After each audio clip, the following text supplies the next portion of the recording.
नमस्कार दोस्तों, आज की सच्ची कहानी है मध्य प्रदेश से।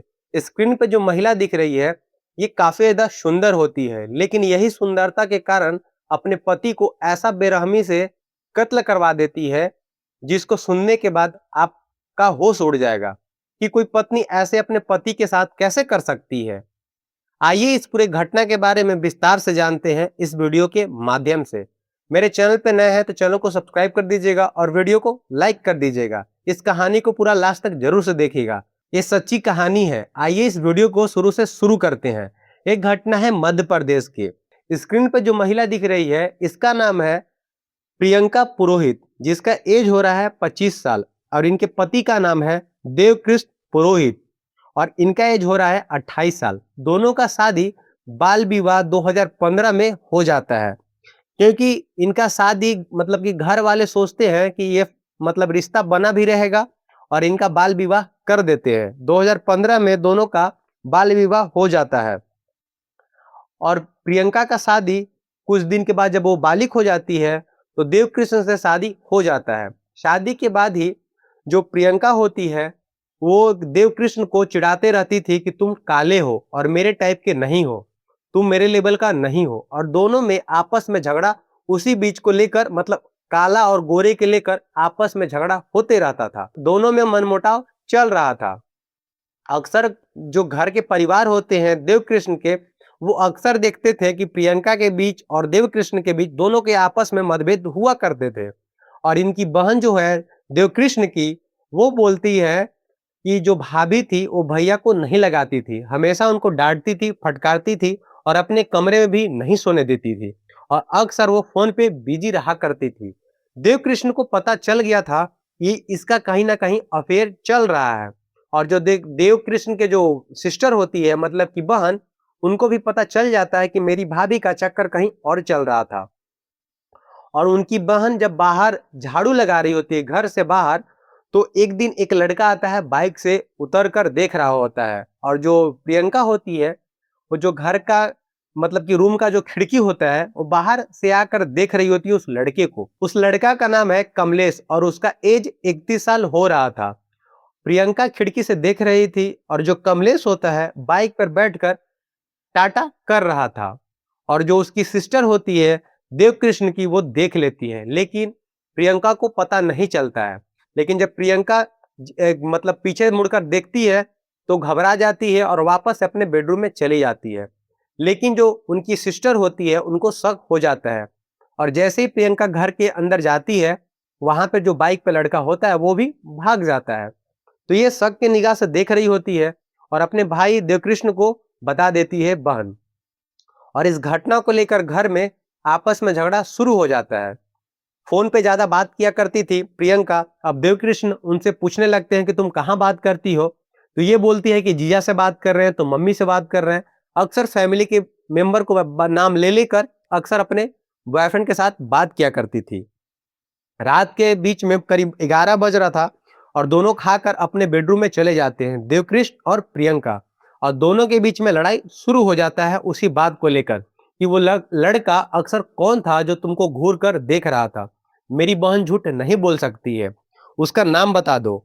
ये प्रियंका मना कर देती है कि मेरा कोई नहीं है, तुम ही हो और तुम अक्सर मेरे से झगड़ा मत करो। जो देवकृष्ण होते हैं वो प्रियंका को मारने लगते हैं, 2-3 थप्पड़ मार देते हैं और गुस्से में दोनों अपने बेडरूम से अलग अलग जाकर सो जाते हैं।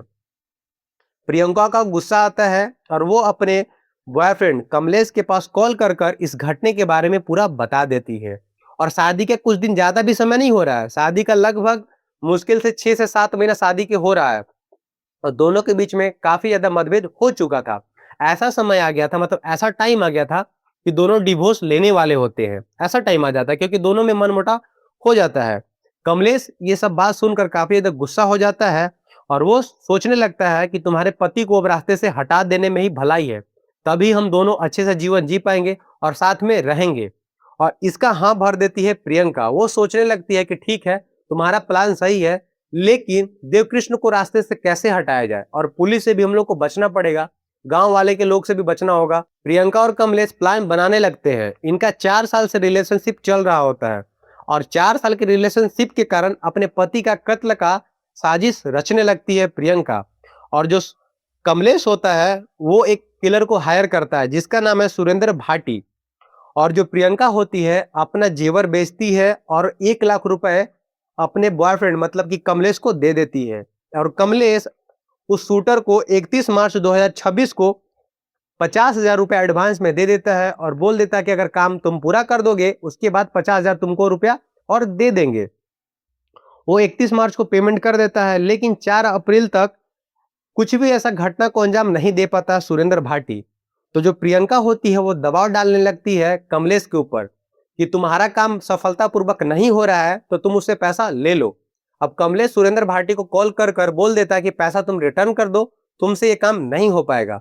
सुरेंद्र भाटी काफी ज्यादा गुस्सा होता है, बोल देता है कि भाई तेरा काम कर देंगे, तुम टेंशन मत लो। ये घटना सब 7 अप्रैल को चल रहा था, रात के करीब 8 से 10 बज रहा था और तीनों के बीच में कॉन्फ्रेंस पे बात हो रहा था।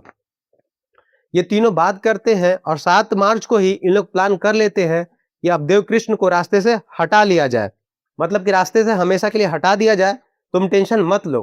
प्लान ऐसा करो कि जो प्रियंका होगी अपने बेडरूम में सोई रहेगी और उसके बाद तुम कॉल करना और दरवाजा रात को खोल देना। इन लोग प्लान करते हैं और ठीक प्लान के अनुसार ही प्रियंका रात को अपने हस्बैंड को खाना देती है और अपने बेडरूम में दोनों सोए हुए रहते हैं। रात के करीब 11 बजे जब कमलेश का फोन आता है प्रियंका के पास, प्रियंका होती है वो जाकर दरवाजा खोल देती है। दरवाजा खोलने के बाद सुरेंद्र भाटी और कमलेश कमरे के अंदर घुस जाते हैं और एक लोहे का रड रखे हुए रहते हैं। मतलब कि देवकृष्ण पुरोहित सोए हुए रहते हैं बेड पे। उसके बाद जैसे उनको उठते हैं, देख लेते हैं आवाज आहट मिल जाता है और वो उठ जाते हैं। आहट मिलने के बाद जैसे ही उठते हैं तो उनके सिर पर वार कर दिया जाता है। सिर पे वार करने से ही उनका काफी ज्यादा ब्लडिंग शुरू हो जाता है, जिसके कारण मौके पे उनका मौत हो जाता है। और मौत के बाद इन लोग प्लान बनाते हैं कि इसको ऐसा दिखाया जाए कि अगर मौके पे पुलिस आए भी तो उनको लगे कि ये चोरी का लफड़ा है। और प्रियंका को एक कुर्सी के पास जाकर रस्सी से बांध देते हैं और उसको समझा देते हैं कि अगर तुम्हारे परिवार वाले पूछेंगे कि क्या है घटना के बारे में, मतलब कैसे घटना को कौन अंजाम दिया, तो तू बता देना कि लुटेरे आए थे, सोना लूटे, और जो देवकृष्ण थे मेरे पति वो बचाव कर रहे थे, वैसे ही लुटेरे उन पर वार कर दिए, उनको मौके पे ही मौत हो गया। ये घटना को लेकर, ये घटना 7 मार्च को घटित हुआ था, 7 मार्च 2026 को रात के करीब 12 बजे। अब मौके पे पुलिस आ जाती है और प्रियंका से पूछताछ करना शुरू कर देती है, क्योंकि पत्नी ही वो स्पॉट पे होती है तो पुलिस उनसे पूछताछ करना शुरू कर देती है। प्रियंका बिना डरे हुए पुलिस को बयान बताने लगती है कि चोर लोग आए थे और हम मना कर रहे थे कि तुमको कुछ पैसा वैसा नहीं देंगे, तुम बाहर निकल जाओ। तो मेरे पति को उन लोग पकड़ लेते हैं और पति जब उनको भगाने का कोशिश करते हैं, उन पे एक रड से वार कर दिया जाता है और हमको कमरे के बाहर बांध कर रख दिया जाता है। पुलिस तो ये पहली बात सुन लेती है। जब दोबारा प्रियंका से पूछा जाता है ये तुम साफ से बताओ उस दिन हुआ क्या था रात को 7 अप्रैल को, तो फिर से वो बयान चेंज कर देती है। वो बोलती है कि मेरा 3 लाख का सोना चोर लेकर चले गए हैं।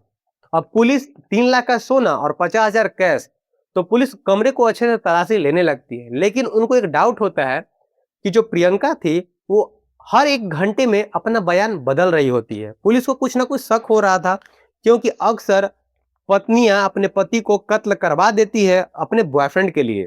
तो कहीं ना कहीं पुलिस को शक ऐसा हो रहा था कि कुछ ना कुछ इस केस में गड़बड़ जरूर है। जो देवकृष्ण होते हैं उनका फोन भी मिसिंग था और जो पुलिस होते हैं उस घर का अच्छे से तलाशी लेने लगते हैं और एक गैराज के नीचे ही वो सोना भी मिल जाता है और 50,000 कैश भी मिल जाता है। और ये जो प्रियंका होती है वो बताती है कि लुटेरे ये मेरा सारा सामान लेकर चले गए हैं, और पुलिस को सारा सामान उसके बेडरूम में ही मिल जाता है। पुलिस को ऐसा शक हो जाता है कि इस घटने में प्रियंका का जरूर हाथ है। और जो देवकृष्ण का घाव का जो निशान होता है वो साफ पता चलता है कि देवकृष्ण को मतलब कोई उनका बचाव नहीं कर रहे होते हैं, साफ उनको मार दिया जाता है। तो साफ घाव से भी पता चल जाता है कि कोई बचाव नहीं किया गया है, वो सोए हुए हैं और उन पे अटैक किया गया है। और घर में सारा सामान बिखरा हुआ नहीं रहता है, ऐसा साफ दिख जाता है कि ये दिखावा के लिए किया गया है। अब प्रियंका को थाने में ले जाकर पुलिस कड़ी पूछताछ करना शुरू कर देती है और उनका फोन नंबर भी ट्रेस करना शुरू कर देती है, कॉल रिकॉर्डिंग सर्विलांस पे और लोकेशन से पता चल जाता है कि जो प्रियंका होती है घटने वाले रात एक नंबर से पे अक्सर बात कर रही थी और वो नंबर कमलेश का होता है। कमलेश को फौरन ही पुलिस पकड़ लेती है और दोनों को पूछताछ करना शुरू कर देती है। दोनों तो पहले बात घुमाते हैं और अपना जुर्म कबूलते नहीं हैं, लेकिन पुलिस का कड़ी पूछताछ और कड़ी मतलब कि छानबीन के 36 घंटे के अंदर ही प्रियंका और कमलेश दोनों अपना जुर्म कबूल कर लेते हैं। अब सोच सकते हैं कि इतनी सुंदर औरत अपने पति को सिर्फ इस कारण मरवा देती है कि उसका पति काला है। अब सोच सकते हैं काला गोरा मैटर नहीं करता है। अगर आपके लाइफ में कोई अच्छा इंसान आ गया है तो वो अच्छा है। अगर गोरा है यार और आपके लाइफ में वो कदर नहीं कर रहा है तो गोरा किस काम के लिए। अगर आपको पसंद नहीं था तो शादी ही नहीं करना चाहिए था। और इस केस को सुनाने का मेरा कोई मकसद गलत नहीं था, ना ही किसी के भावनाओं को ठेस पहुंचाना। मेरा मतलब था ये था कि आप तक सच्चाई पहुंचाना और ऐसे क्राइम करने के बारे में बिल्कुल भी ना सोचे, क्योंकि अपराध करना बहुत ही जुर्म है। अब प्रियंका जो लाइफ अच्छे से जी रही थी अब वो जेल के अंदर रहेगी और कमलेश भी जो अच्छे जिंदगी जी रहा था वो भी अब जेल के अंदर रहेगा। और एक जान जो देवकृष्ण होते हैं वो तो इस दुनिया छोड़कर चले ही गए। अब प्रियंका का जिंदगी नर्क बन गया। अब उस फैमिली पे क्या गुजरेगा, देवकृष्ण के फैमिली पे क्या गुजरेगा। अगर आपको शादी नहीं करना है तो पहले ही मना कर दीजिए कि मेरा किसी से प्यार है, अफेयर है, हम उसी से शादी करेंगे।